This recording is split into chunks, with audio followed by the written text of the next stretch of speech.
Hey, have you ever been out on a long, empty highway late at night, your gaslight flashing that angry yellow warning, when suddenly this old, rundown gas station sign flickers into view like it's barely hanging on? The kind of place where the second you step out of the car, the air feels thicker, heavier, and every tiny sound, the crunch of gravel, the buzz of the lights makes the hairs on the back of your neck stand straight up. You tell yourself it's just tiredness playing tricks, but deep down you know something feels seriously wrong. Pause. Yeah, I've lived that exact nightmare way too many times, and those nights still creep back into my head when I'm driving alone after dark. What's up, everyone? It's your boy here, just chilling with you like we're sitting on the couch, swapping scary stories over coffee that's gone cold. Today, I'm taking you deep into 5 real nightmares straight from my own life. These all happened on the road in those everyday spots you think are totally safe and boring, sketchy gas stations, lonely rest areas, weird 2-4-hour diners, cheap motels, and crowded truck stops. I'm not rushing through them. I'm walking you through every single detail I remember. The smells that hit you,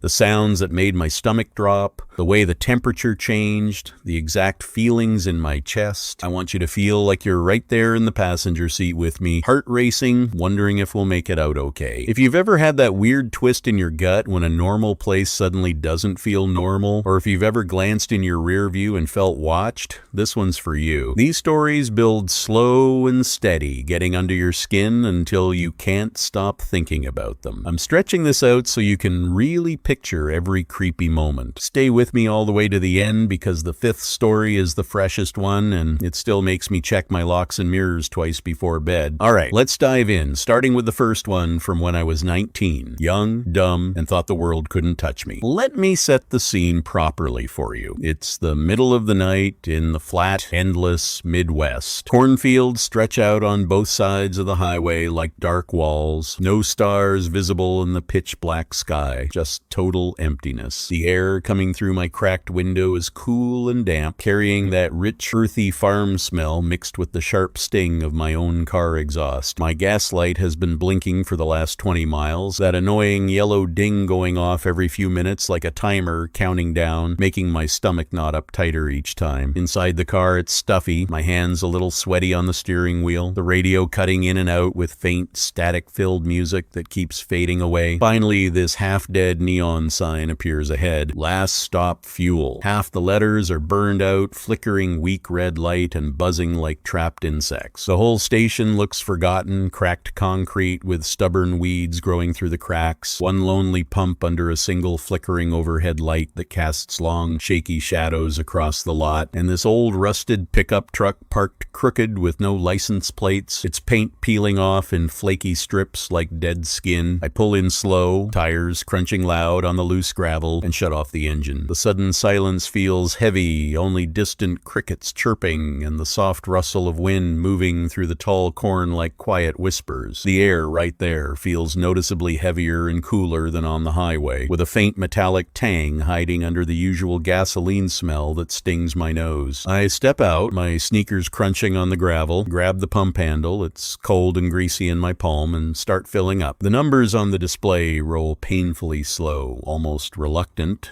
and the sharp gasoline fumes burn stronger tonight, making my eyes water a bit. While I'm standing there, I glance at the little store window. The glass is smudged with old fingerprints and dirt, reflecting my headlights in a weird, warped way. Inside, under the harsh fluorescent lights, is the attendant. Pale face almost glowing, eyes sunk deep into dark sockets, just staring straight at me without blinking once. No head movement, no wave, nothing, just that dead-eyed stare. I force an awkward wave with my free hand, feeling stupid and exposed, and mutter, "Hey," under my breath. He doesn't react at all. The pump clicks off way too early with a hollow thunk that echoes too loud, barely a few gallons. My heart is already beating faster. I head inside, the door jingling sharp and angry. The air hits me thick. Heavy grease from the old hot dog roller that's probably been spinning for days, mixed with this sickly sweet rotting smell like candy left melting too long. The lights buzz loud overhead, one flickering fast and giving me an instant headache, casting stuttering shadows on the sticky linoleum floor that clings to my shoes with each step. I walk to the counter, shoes squeaking, and the guy slides a receipt across without a word. His fingers are long and bony. I look down, my full name name is printed on it in handwriting that looks exactly like my own sloppy signature. I never told him anything. My mouth goes dry. I laugh nervously, the sound too loud, and ask for a pack of gum to break the silence. He reaches under the counter, real slow, joints creaking, and pulls out my car keys, the exact ones I left in the ignition, metal still warm. "You dropped these," he says in a flat, lifeless voice. The keys feel ice cold in my sweaty hand now. I snatch them and back away, the floor squeaking louder, then push the door open. The jingle sounds mocking. Outside, the cool air hits my face, but now carries a new wet, muddy, earthy smell like swamp water. I glance back. The attendant is standing outside the store, still staring, pale skin luminous under the sign. The pickup is gone, and by my rear bumper in the dirt are fresh, wet footprints, bare feet, toes spread, dark and glistening, leading straight to my trunk. They're still filling with water, tiny bubbles forming, even though it hasn't rained. I don't hesitate. I jump in, slam the door, lock it hard, and floor it. Gravel sprays, tires screech, cornfields blur past. I check the rear view constantly, neck twisting, the car now smelling of my own sharp ear sweat. I drove until sunrise, never stopping once. Even today, that mix of gasoline and something sweet at night makes my neck prickle hard. Thoughtful. That one stuck with me, but the second story felt even more personal because I was completely alone and exhausted. A couple years later, I'm 21, heading home after a long shift, driving through a sudden heavy rainstorm. Rain hammers the roof like impatient fingers, wipers slapping uselessly, turning the road into a river. The car feels stuffy, windows fogging, damp wool smell from my jacket. Then the grinding starts, metal screaming under the hood, vibrating the wheel in my hands. I coast into a tiny rest area. Concrete bathroom shack, humming vending machine, soggy picnic tables, rain roars dripping from trees. I park under the weak light, lock the doors, crack one window, and try to nap. The drumming rain is hypnotic at first. I wake to soft tapping on the driver window. Tap, tap, tap. Too deliberate. I wipe the fogged glass, cold and slick, and see her. Woman standing in the downpour, soaked dress clinging, hair plastered, smiling too wide. No car, no umbrella. She mouths, "Help me." I crack the window, icy rain splashes in, and she whispers my full name perfectly. The sound cuts through the rain. I slam the window up. She circles the car, tapping each window with wet squelches, then climbs onto the roof. Heavier scraping sounds vibrate down, like nails dragging. Wet earth and rot smell seeps through the vents. I start the car. It grinds horribly and peel out. Tires spinning on wet pavement. At the mechanic the next morning, he opens the hood and freezes. Small handprints inside the engine, still warm, smelling faintly metallic, like someone was in there while I slept. Rain on my roof still makes me freeze and listen. Wait until you hear the third one, the smiling dread that lingers. Last year on a road trip with my cousin, windows down, warm summer air rushing with asphalt and pine smells, music loud. We spot Betty's Diner, neon glowing. Inside, grease, old coffee, overripe sweetness. Only 3 silent customers. Young waitress named Betty takes our order without writing, staring at the table. My food tastes metallic and sour, grease-smelling chemical. I push it away and all the customers are suddenly gone. Booth's empty. The waitress returns, smiling too wide, and says my friends paid and left. But my cousin is in the bathroom, which is empty when I check. Keys missing from my pocket. Back inside, she's eating my food with my cousin's eyes and speaks in his voice. "Took you long enough." I smash the car window with a rock, hotwire it with shaking hands and burning wire smell, and speed off. My cousin was waiting in the car the whole time. The diner burned down in 1997. The wrong taste stayed in my mouth for days. Fourth one is quieter but deeper. 24, tired in the mountains, pull into cheap motel. Room 13. Desk guy warns about old pipes. Hallway smells of stale smoke and mildew. Room has lumpy, creaky bed, static TV hissing, bleach over must smell. I crash hard. Wake to my own voice laughing from the bathroom, low, wet, cruel. Then whispering childhood secrets no one knows. Air turns cold, musty basement smell. Bare feet padding. Voice gets angry outside the door. I run into the hallway barefoot, banging on office door. Lot is empty and dark. Door back in my room, locked from inside. Laughing louder. Slept in car until dawn. Check out. Name tag now has my name.